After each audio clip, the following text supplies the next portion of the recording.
កំពុងតែផ្ទុះខ្លាំងលៀបលេ NNP សស្លេកនៅពេលនេះស្រាប់តែក្រុមហ៊ុនជួបរឿងនឹកស្មានមិនដល់មករយៈនេះខ្ញុំជឿថា fan ចូលច្បាស់ប្រកាសជាឆ្ងល់ហើយថាហេតុអីបានជាម្ចាស់ brand អត់ចេញបកស្រាយជាមួយនឹងបញ្ហាដែលទី1កំប៉ុងលេខខុសគ្នាហើយទី2គេហៅថាសាច់លេខអត់គ្រប់អញ្ចឹងខ្ញុំអត់ទាន់បកស្រាយទេជឿជាក់ថាអស់លោកអ្នកពិតជាបានស្គាល់ហើយលោកស្រីត្រីដណាដែលជាអគ្គនាយិការបស់ក្រុមហ៊ុន NNP បច្ចុប្បន្ននេះផងដែរកំពុងតែផ្ទុះខ្លាំងជាមួយនឹងផលិតផលលេ NNP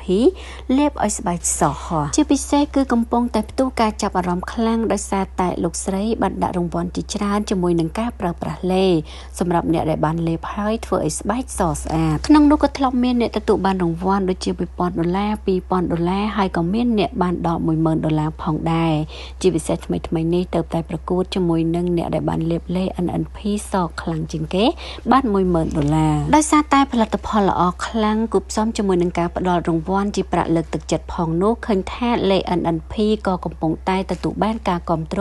យ៉ាងលើសលប់ពីសំណាក់អ្នកប្រើប្រាស់ជាពិសេសកន្លែងខ្លះក៏មានរហូតដល់ទៅដាច់ស្តុកផងដែរផលិតផលល្អខ្លាំងមានអ្នកប្រើប្រាស់ច្រើនជាមិនផុតនោះទេប្រកាសជាមានជនខិលខូចដែលនឹងឆ្លៀតឱកាសរិះរកវិធីផ្សេងដើម្បីបំបាក់ទីផ្សាររបស់លោកស្រីឬផលិតជាលេខคล้ายៗដើម្បីលក់ចែកចាយបន្តនៅលើទីផ្សារនេះបើយើងទៅតាមវីដេអូខ្លីដែលលោកស្រីបានបង្ហោះមុននេះបន្តិចគឺបានឲ្យដឹងថាលេ NNP ឥឡូវនៅលើទីផ្សារឃើញថាមានកំប៉ុងមិនដូចគ្នាហើយសម្រាប់លេខខ្លះទៀតគឺបាត់គីឡូតែម្ដងមួយកំប៉ុងហាក់ដូចជាមិនគ្រប់ចំនួនរឿងលក្ខណៈនេះហើយហេតុអ្វីបានជាលោកស្រីមិនព្រមបកស្រាយនៅក្នុងវីដេអូនេះលោកស្រីបានបញ្ជាក់ផងដែរថាលោកស្រីក៏មិនទាន់បកស្រាយនោះដែរដោយលោកស្រីនិងក្រុមការងារកំពុងតែតាមស៊ើបមើលក៏ដូចជាប្រមូលទិញនៅផលិតផលដែលមានការសង្ស័យយកមកពិនិត្យ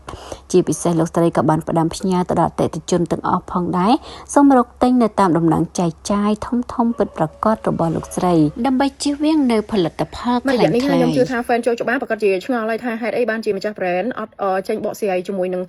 បញ្ហាដែលទី1កំប៉ុងលេខខុសគ្នាហើយទី2គេហៅថាសាច់លេខអត់គ្រប់អញ្ចឹងខ្ញុំអត់ទាន់បកស្រាយទេវីដេអូនេះគឺខ្ញុំអត់ទាន់ចេញបកស្រាយដែរប៉ុន្តែខ្ញុំបានជំរាបបន្ថែមមួយទៀតថាឥឡូវនេះគឺខ្ញុំចាប់ផ្ដើមស៊ើបនឹងខ្ញុំចាប់បានខ្លះតាក់ទងជាមួយនឹងផលិតផលខ្ញុំមាន fake អញ្ចឹងខ្ញុំអត់ទាន់ផុសអីច្រើនទេគឺខ្ញុំកំពុងតែតាមដាននឹងចាប់ផលិតផលនឹងមកសិនហើយខ្ញុំនឹងប្រម៉ូទិញផលិតផលដែលខ្ញុំមានការសង្ស័យនឹងមកសិនអញ្ចឹងខ្ញុំអត់ទាន់ប្រកាសទេពីព្រោះគេអាចធ្វើឲ្យភ្ញៀវក៏ដូចជា fan មានការគេហៅថាស្លន់ស្លោភ័យឬមួយក៏គាត់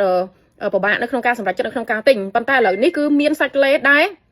នឹងមានលេដែលអត់ប្រក្រតីមែនប៉ុន្តែខ្ញុំអត់ទាន់បញ្ជាក់ថាលេហ្នឹងគឺជាលេคล้ายៗឬមួយក៏មាន fake នៅឡើយទេប៉ុន្តែខ្ញុំសូមពេលធ្វើការមួយរយៈសិនអញ្ចឹងសូមឲ្យបងប្អូនអរគ្នាធ្វើការស្ងប់ចិត្តហើយទិញកន្លែងណាដែលមាន